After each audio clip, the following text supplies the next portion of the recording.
তো বন্ধুরা যারা ইউটিউব চ্যানেলে কাজ করছো, ঠিক আছে, ওয়াইটি স্টুডিওতে গেলে দেখতে পাবে মানে 2 মিনিটের মধ্যে তুমি বুঝতে পারবে তোমার চ্যানেল মনিটাইজ হবে কি না হবে। ঠিক আছে, তোমার চ্যানেলের স্ট্যাটাস ঠিক আছে কি না আছে সেটা আজকে তোমাদেরকে রিভিউ করব। 2 মিনিটে তোমরা বুঝতে পারবে। ঠিক আছে, তো চলো শুরু করি।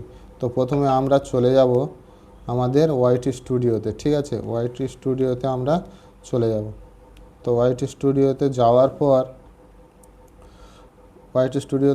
পর এখানে ডান সাইডে ওপরে দেখো লোগো চিহ্ন আছে। ঠিক আছে, ইউটিউব লোগো চিহ্ন আছে। তো ওই লোগো প্রেস করবে। ঠিক আছে, প্রেস করার পর এখানে দেখো অ্যাক্টিভ স্ট্যাটাস, এখানে দেখো অ্যাকাউন্ট স্ট্যাটাস আছে। ঠিক আছে, অ্যাকাউন্ট স্ট্যাটাস। তো YT studio account status check করার জন্য এখানে ক্লিক করতে হবে। ঠিক আছে, অ্যাকাউন্ট স্ট্যাটাসে ক্লিক করার পর এরকমই দেখাবে চ্যানেল ভায়োলেশান আর অ্যাবিলিটি টু আর্ন। ঠিক আছে, তো এখানে চ্যানেল ভায়োলেশানে তোমরা প্রেস করার পর, ঠিক আছে, এখানে প্রেস করে দেবে। ঠিক আছে, তীর চিহ্ন রয়েছে, তো এখানে প্রেস করার পর এখানে দেখো কপিরাইট স্ট্রাইক, আর নিচে রয়েছে দেখো কমিউনিটি গাইডলাইন স্ট্রাইক। ঠিক আছে, কপিরাইট স্ট্রাইক, এখানে আরেকটা কথা বলি তোমাদেরকে, কপিরাইট স্ট্রাইক আর কপিরাইট ক্লেম দুটো সম্পূর্ণ আলাদা। কপিরাইট ক্লেম কখন আসে? যখন তুমি কোনো ভিডিও, এক গানের ডবল ভিডিও করছো, তখন কপিরাইট ক্লেম আসে। বা কোনো কপিরাইট মানে গানের ওনারের গান, যখন তোমার গান তার কাছে যাবে বা তোমার সেই গানে তুমি রিমিক্স করবে, তখন সে তোমার ভিডিওটা ক্লেম করতে পারে। ঠিক আছে, ভিডিওটা ওই গানের উপর ক্লেম করতে পারে। ঠিক আছে, তখনই তোমার ওই ভিডিওটা যদি তুমি ওই ভিডিওটা মিউট করে দাও, তখন তোমার ক্লেম উঠে যাবে। ঠিক আছে, বা ভিডিওটা ডিলিট করে দাও যদি, তখন তোমার ক্লেম উঠে যাবে।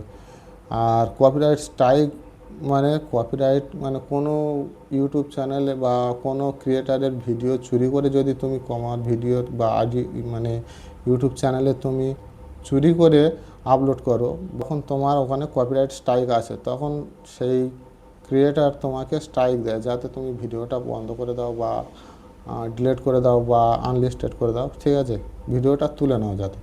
তো তুমি তখন তাকে মেল করতে পারো যে স্ট্রাইকটা তুলে নাও। ঠিক আছে, কোনো রিকোয়েস্ট পাঠাতে পারো। যদি সে স্ট্রাইকটা তুলে নেয় না, অবশ্যই এক চান্সে, ঠিক আছে, যদি সে তখন তোমাকে বলবে যে তুমি কপিরাইট স্ট্রাইকটা আমি তুলে নেবো তখনই, যখন তুমি তোমার চ্যানেল থেকে আমার ভিডিওটা তুলে নেবে। ঠিক আছে, কপিরাইট স্ট্রাইকটা যখন তুমি মেল করবে, যদি না কোনো রেসপন্স দেয়, তখন তোমার কপিরাইট স্কুল মেনটেন করতে হবে। ঠিক আছে, আর কমিউনিটি গাইডলাইন হলো প্রথম কমিউনিটি গাইডলাইন যদি তুমি উল্লঙ্ঘন করো বা কোনো লাইন কপিরাইট স্ট্রাইক গাইডলাইন্সে ইউটিউবের কোনো নিয়ম যদি তুমি ভঙ্গ করো, তখন তোমাকে কমিউনিটির গাইডলাইন স্ট্রাইক আসবে। ঠিক আছে, তারপর সেইটার পর যদি ওই একটা নিয়ম ভঙ্গ করার পর আবার যদি তুমি কোনো নিয়ম ভঙ্গ করো বা উল্লঙ্ঘন করো, তখন তোমার ইউটিউব থেকে আবার অ্যাক্টিভ কপিরাইট গাইডলাইন স্ট্রাইক আসবে। ঠিক আছে,